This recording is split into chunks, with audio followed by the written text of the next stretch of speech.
Приветствую всех! Вы на канале Движение за независимость Саха. Меня зовут Раиса Зубарева, и сегодня у нас очередные пятничные новости.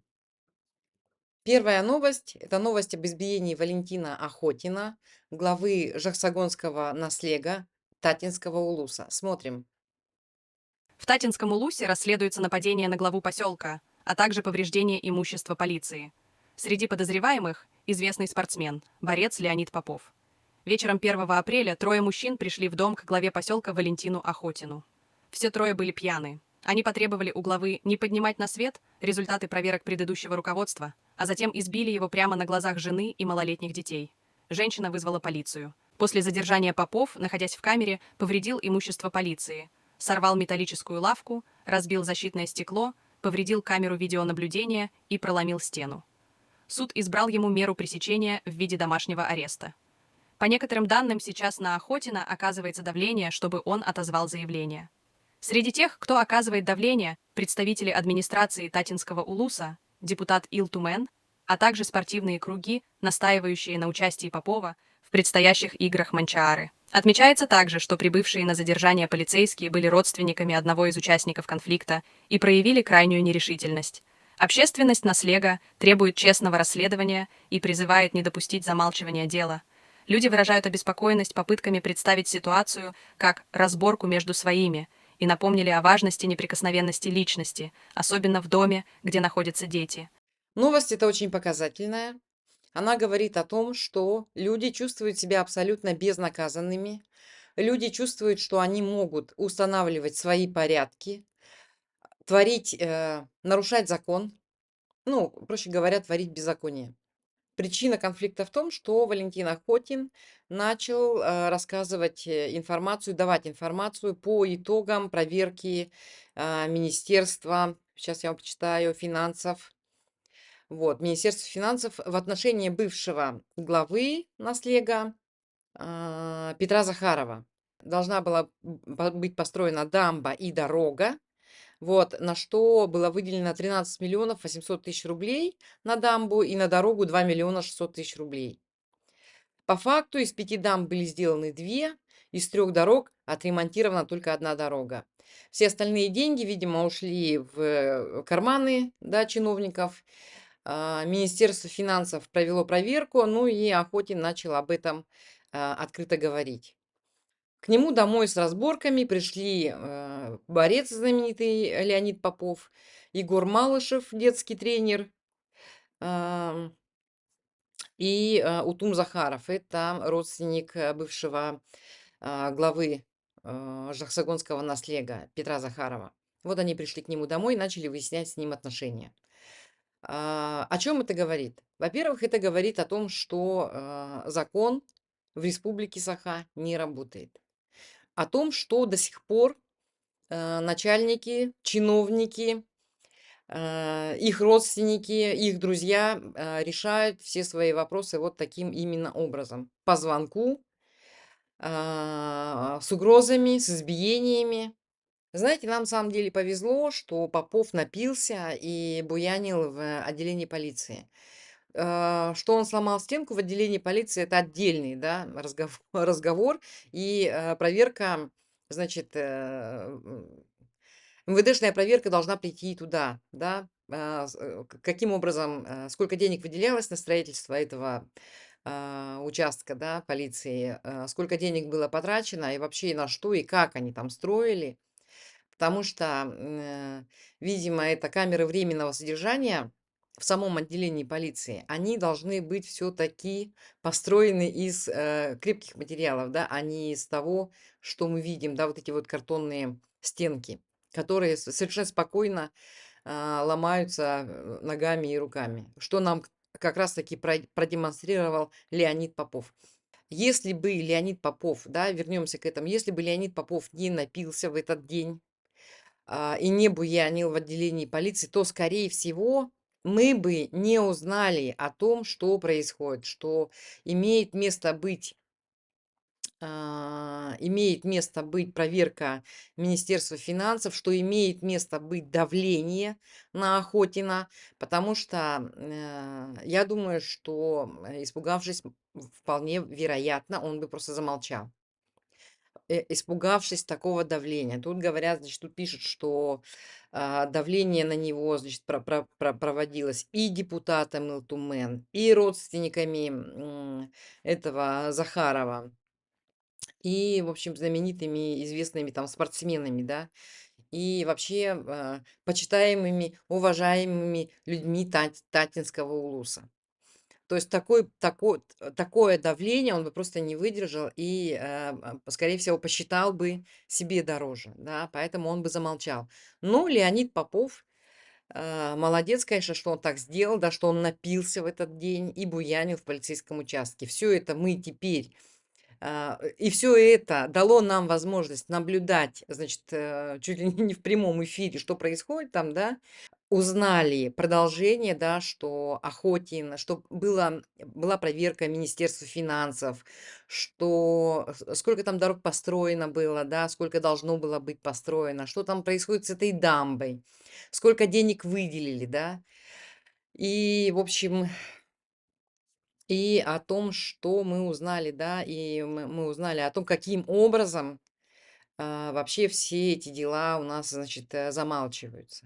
Скорее всего, да, во многих в других случаях тоже так же. Приходят недовольные, значит, такие вот, ну, грубо говоря, торпеды, да, извините меня за это слово, но другого слова мне на ум не приходит, да, приходят такие вот засланцы от недовольных чиновников, да, чиновники сами свои руки, конечно, не пачкают. Вот, но вот такие братки, буквально 90-е, а-ля 90-е, да, приходят на разборки, не стесняясь ни жен, ни детей, начинают избивать, угрожать, значит, заставлять, да, замолчать. Вот. И сколько еще таких случаев мы не видели, это, в общем, да, покрыто тайной. Это мы узнаем только в том случае, как кто-то, кто также подвергся давлению, избиению и угрозам, как Валентин Охотин, начнет говорить, но, скорее всего, таких людей не будет. Следующая новость, которая потрясла на этой неделе интернет жителей Республики Саха, это новость о том, что в Нюрбинском улусе фермерами был использован рабский труд. Давайте посмотрим. Следственными органами Республики Саха возбуждено уголовное дело в отношении двух жителей Нюрбинского улуса, подозреваемых в использовании рабского труда с применением насилия и угроз. По данным следствия, обвиняемые, являвшиеся владельцами фермерского хозяйства, стремились реализовать в отношении двух работников полномочия, присущие праву собственности. С этой целью они создали условия, при которых пострадавшие оказались в состоянии фактического рабства. При этом, по версии следствия, применялись насилие и угрозы его применения. Один из работников удерживался в помещении коровника, не приспособленном для проживания. Он выполнял хозяйственные работы по уходу за крупным рогатым скотом и фактически был лишен свободы передвижения. В настоящее время пострадавшие получают необходимую медицинскую помощь в специализированном учреждении.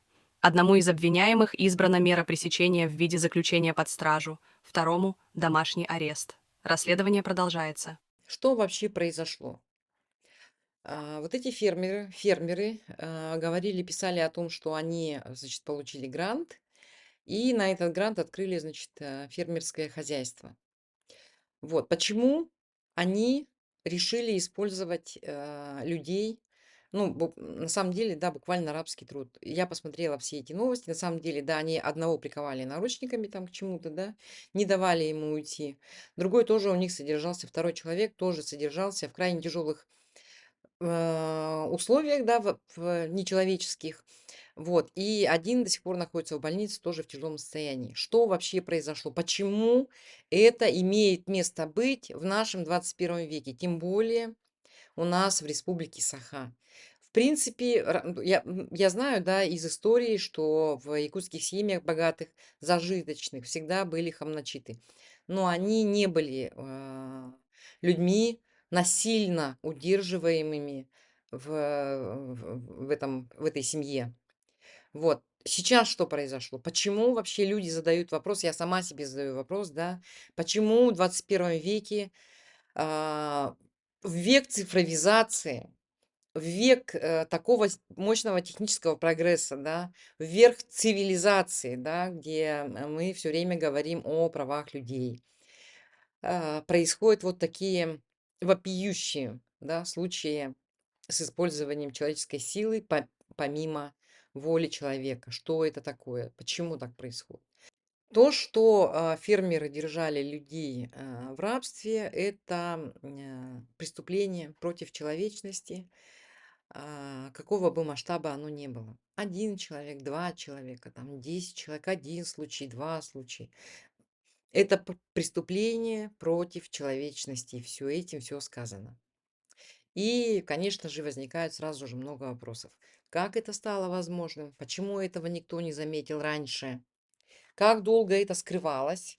Да, и сколько еще таких случаев имеет место быть? Вообще, это не просто один случай, да. Это, вообще этот случай говорит о социальной деградации. Когда человек позволяет себе стать хозяином другого человека, да, буквально распоряжаясь судьбой этого человека, закон и мораль для него, она вообще, таких понятий вообще не существует для таких людей. Усугубляется все это тем, что в сельской местности люди находятся вообще без изоляции. У них нет интернета, у них нет вообще никакой связи, и у них нет никакой помощи. И если кто-то попадает в зависимость, то у них просто нет вообще никакого выхода. Некоторые используют также труд мигрантов, труд тех людей, кто приехал к нам в республику, да, и тех людей, вот как вот эти двое в Нюрбе, людей, которые оказались в трудной жизненной ситуации. Почему используют? Потому что их проще запугать. Их некому защитить. Да, и рабство в этом случае становится вот таким экономическим инструментом. Система контроля и правосудия в этом случае, ну вообще она, не только в этом случае, она вообще нигде не работает. Именно поэтому вот такие случаи, они и становятся возможными, да. Если дело не вызывает общественный резонанс, вот как сейчас, да, его могут замять, как спор хозяйствующих субъектов, например. Самое главное понимать, что это не дикость, которая происходила когда-то в прошлом, да. Это то, что происходит здесь и сейчас, это то, что происходит в современном мире, и это то, что буквально происходит рядом с нами. И это происходит вроде бы в том государстве, где есть законы, где есть такое понятие, как права человека, где есть такое понятие, как вот вообще уголовное наказание, да, а, административные наказания, где все это вот в принципе должно работать, но все равно это имеет место быть. А все почему? Потому что ничего закона нет, закон не работает, полиция не работает. Полиции что лучше делать? Легче всего делать. Полиции легче всего бегать за журналистами и выписывать, значит, выискивать у них ссылки на типа нежелательные организации. Следующая наша новость, да, сейчас мы ее посмотрим. И, значит, выписывать штрафы. Сейчас я говорю о новости, вот, которая прошла недавно, у нас на канале тоже есть, о том, что Денис Адамов у нас в этом месяце получил рекордное количество административных штрафов за то, о чем писал и на кого ссылался больше 5 лет назад, а точнее 7 лет назад. Давайте посмотрим эту новость. В марте 2025 года на главного редактора «Якутия-Инфо» Дениса Адамова составили 5 протоколов за участие в деятельности нежелательной организации. 3 дела уже в суде, 2 еще впереди, 11 и 24 апреля. Штрафы Адамову клепают за обычные ссылки в тексте на нежелательные для русской пропаганды сайты, такие как «Медуза», «Дождь» или «Радио Свобода». То есть просто за активные ссылки. Например, Адамов ссылался на такие сайты аж в 2018 году.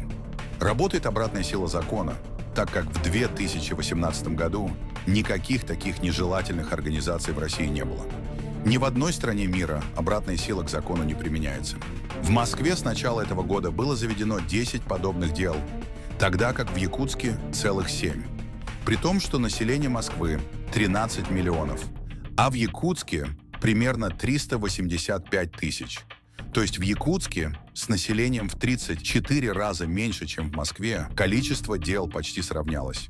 А теперь статистика за весь 2024 год. Москва – 22 дела, Якутск – 31 дело. В процентном соотношении это катастрофа. Якутск стал главной ареной применения репрессивной статьи, опередив Москву. И именно у нас происходит системная травля журналистов.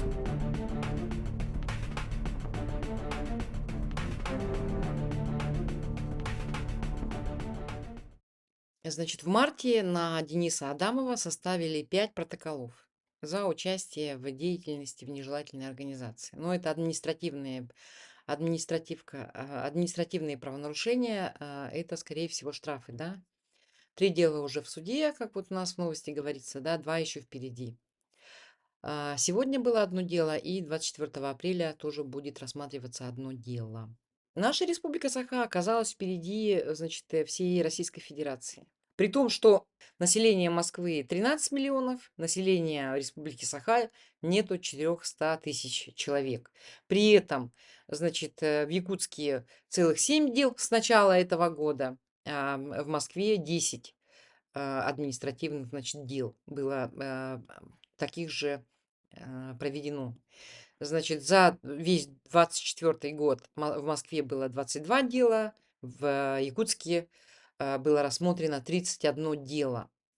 А в основном они нападают на журналистов. Это Денис Адамов, Якутия Инфо, это Виталий Валерьевич Обедин. Но сейчас он не журналист, он скорее лидер партии и, ну, скорее блогер, да. И на журналиста Лену Тихонову, это Якутия.ру, да, у нее интернет-портал много-много лет уже существует, не один десяток лет. Вот, и я лично Лену Тихонову знаю, очень хороший журналист. Вот, и была информация о том, что Тайга-Пост тоже подвергался административным штрафам, и Якутск Вечерний подвергался административным штрафам.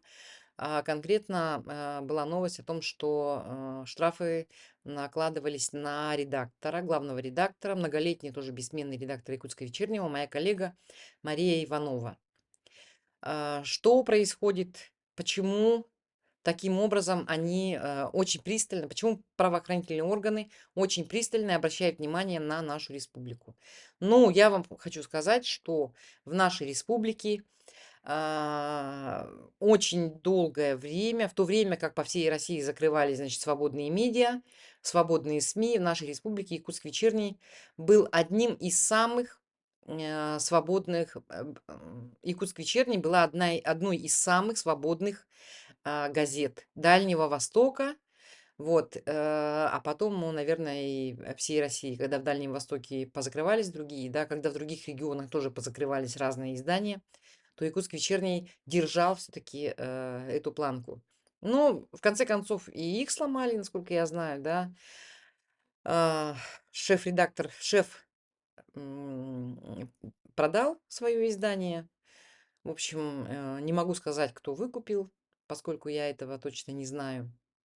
Вот, и сейчас Якутск Вечерний, это, конечно же, не свободное издание, не независимое СМИ, к сожалению, да. Хотя журналисты, насколько я знаю, работают те же самые. Как они лавируют между тем, что можно говорить, и между тем, что говорить нельзя, мне, конечно, очень сложно понять. Потому что я никогда э,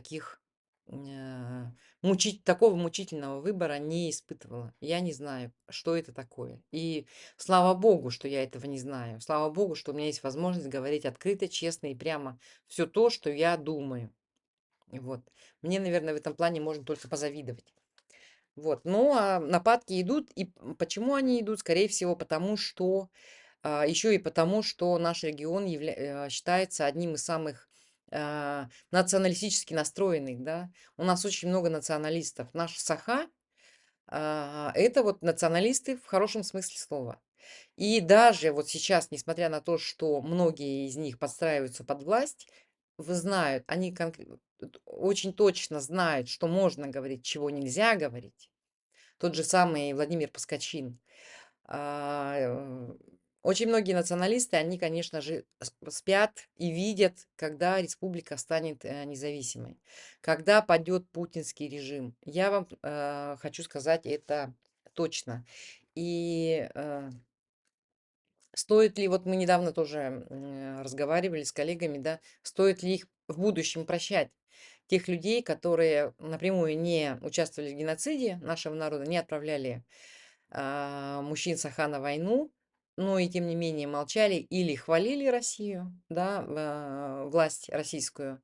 Стоит ли их прощать? И мы пришли к тому выводу, да, что, скорее всего, эти люди просто находятся в таких обстоятельствах сложных, да, и, конечно же, по каждому отдельно будет разбирательство, кто в какой мере участвовал в разграблении нашей республики, кто в какой мере участвовал и в геноциде нашего народа. Вот, но я считаю, что это очень хорошо, что у нас так много людей, которые думают о нашем будущем, о независимости Республики Саха. Очень многие готовы будут потом отстаивать независимость. Когда придет этот момент, очень многие будут готовы отстаивать независимость. И, ну, это понятно, да, понятно, что такие люди есть, и на самом деле это очень отрадно. Вот, поэтому, именно поэтому, что есть такие люди, что все время раздаются голоса в защиту языка, в защиту экологии, в защиту, значит, наших ресурсов, в защиту наших людей все время раздаются голоса. И еще, да, почему власть так пристально смотрит в наш регион, потому что наши СМИ, вот несмотря даже на то, что они пытаются, значит, лавировать, да, между тем, что хочется, и тем, что можно, все равно они освещают события не так, как нужно власти. Почитайте, пожалуйста, телеграм-каналы. Тот же самый Афанасий Максимов прекрасно, значит, ругает власть, да. Тот же самый Владимир Паскачин очень хорошо все время проезжается, да, по этой власти. Сколько публикаций у Торбозного радио, хотя эти телеграм-каналы конкурирующие, да, друг с другом. Честная Якутия, Якутия Инфо. Вот появился, значит, не так давно чат на перегонки с Луной Кати Чемизовой, тоже моей коллеги бывшей. Сколько правды вообще выходит наружу через эти телеграм-каналы? Сколько людей говорит о том, что подсвечивают, да, вопросы коррупции, вопросы экологии, вопросы бедственного положения и в медицине, в образовании, в благоустройстве. Вот, на самом деле это очень хорошо, и поэтому вот власть так пристально на нас смотрит. Это, к сожалению, я считаю, что пока путинский режим еще силен, давление, преследование журналистов продолжится. Они будут рассматривать, да, они сейчас рассматривают дела, которые там десятилетней давности, да, но скоро они пристально, наверное, и начнут всматриваться в то, что говорится, что пишется журналистами, в каком тоне это подается. Помните, у нас, у моего коллеги тоже Михаила Романова, да, было, значит, тоже судебное преследование. В 2019 году суд в Якутске признал виновным Михаила Романова, журналиста «Якутск вечерний», в злоупотреблении свободой информации. Административное дело в отношении журналиста было открыто участковым уполномоченным. Полицейский посчитал, что фраза Романова– это история про то, что каждый может попасть в жернова государственной машины. И про то, что большой брат бдит, читает все комментарии на форумах. Вот эта фраза содержит скрытые вставки. Где они там увидели скрытые вставки? Все было сказано прямым текстом. И эта фраза воздействует на подсознание людей и оказывает на них вредное влияние. Вы представляете, да? То есть то, что ФСБ пытает и мучает людей значит, никакого вредного влияния, это ни на кого не оказывает, а то, что журналист об этом написал, это оказывается на людей может оказать вредное влияние. Он злоупотребил свободой информации. Он должен был эту информацию скрыть или подать ее в том виде, в котором ФСБ выгодно. А им выгодно было бы вообще не подавать никакой информации. Так получается. Вот, это вот первое дело было у нас в России, да, о том, что вот по такой формулировке злоупотребление свободой информации. Сейчас вот, ну, мы-то уж точно злоупотребляем, да, оппозиционные СМИ точно злоупотребляем, значит, свободой информации. И все национальные движения Российской Федерации, которые есть в Российской Федерации, ну, в эмиграции, да, понятно, и которые говорят о нашей будущей независимости, о том, что мы требуем независимости, да, это, конечно же, не только злоупотребление свободы информации, это, конечно же, наверное, вообще государственное, значит, преступление, преступление против государства, вот, и измена родине. А вот, да, пытки ФСБ, это, конечно же, да, все должно скрываться и все должно подаваться не в свободной форме. Вот, так что я думаю, что преследование продолжится. Надо быть очень аккуратным, очень осторожным. Если говорить правду, то думать о том, какие последствия будут, и быть к ним готовыми. Ничего с этим не поделаешь. Россия страна тоталитарная. Любой тоталитарный режим, он будет бороться с журналистами. Сегодня он борется с нелояльными, завтра он борется, значит, с тем, кто сомневается, послезавтра он будет бороться и с лояльными. Так что и до Крыма дело дойдет, я думаю, да, и до газеты «Социалистическая Якутия», как она раньше называлась, да. Вот, так что я думаю, что никто не останется в стороне. Следующая, значит, у нас новость, это, конечно же, а, весеннее обострение, да, или неожиданное потепление. Весна снова пришла без приглашения. Лужи по колено. Миллионы вложили в реконструкцию проспекта Ленина, а вода как стояла, так и стоит. Водостоки просто перемерзли. Спасает город Антон. Не по приказу и не за деньги, а просто потому, что не может иначе. У нас известный в городе активист, уборщик. Вот он, настоящий хозяин, с лопатой и в сапогах. Человек, который уважает людей и город, в котором живет. На протяжении ни одного десятилетия мы видим одну и ту же картину. Неожиданно приходит весна, все автобусы грязные, машины грязные, на улицах лужи, на улице грязь, пройти невозможно. И, значит, невозможно проехать значит, на федеральных трассах. Вот, все это мы с вами наблюдаем уже не один год. Что происходит? Происходит, ну, это вообще даже на самом деле не новость, да, это старость, как журналисты говорят. Происходит то, что никому нет дела до людей. 150 раз говорю, никому нет дела до жителей Республики Саха. Как никому нет дела до того, что люди живут в бараках и ходят на улицу в туалет, так никому и нет дела до того, что, значит, улицы наших городов, улицы наших поселков утопают буквально в грязи. Никому до этого дела нет. Никто не чистит дороги, когда это нужно, да. Никто не озабочен тем, чтобы, да, чтобы на дорогах не было столько грязи. Никто этим не озабочен. Как люди смеются, значит, в комментариях о том, что, да, город Якутск– это город белых кроссовок. Ну, это, конечно же, сарказм.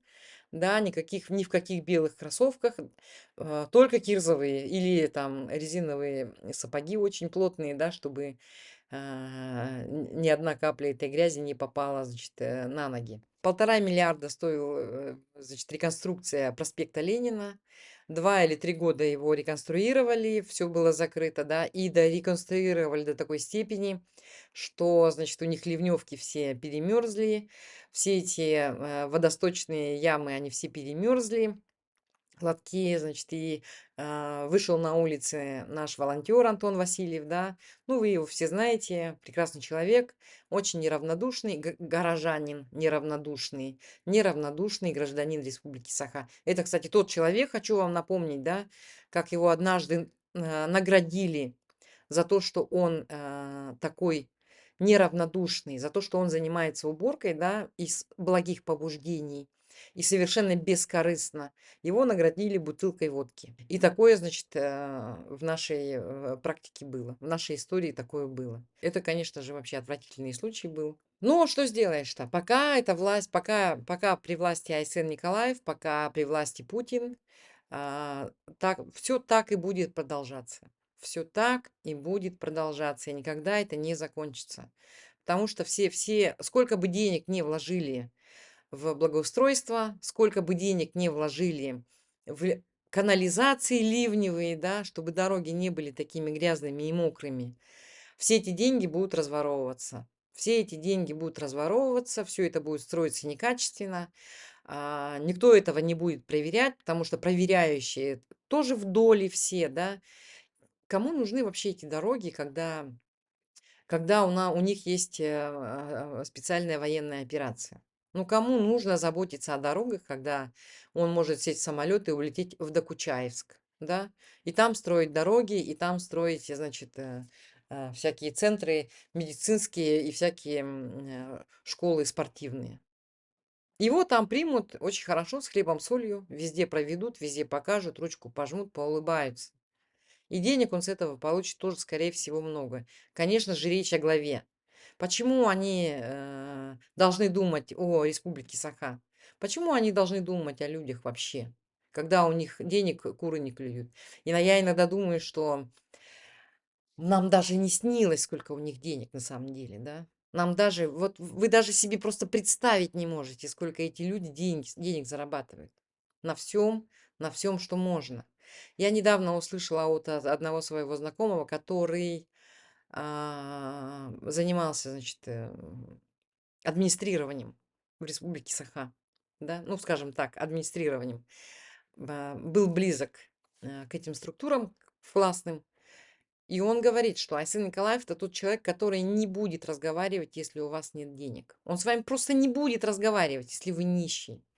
Он будет разговаривать только вот с крупными бизнесменами, такими как Мордашов, например, или такими как вот Сургутнефтегаз с Богдановым. Ну вот с такими людьми. Вот, на этом все. Всем спасибо. Подписывайтесь на наш канал, ставьте лайки, комментируйте. И, пожалуйста, очень хочу вас попросить, поскольку мы не живем ни на какие гранты, как говорят, как любят нас упрекать, значит, хейтеры, да, мы не получаем ни от кого грантов, поэтому очень вас просим поддержать наш канал, поддержать наше движение донатами. Вот, ссылки на все ресурсы, где можно нам помочь, я оставлю в описании к этому видео. Всем спасибо. До скорой встречи.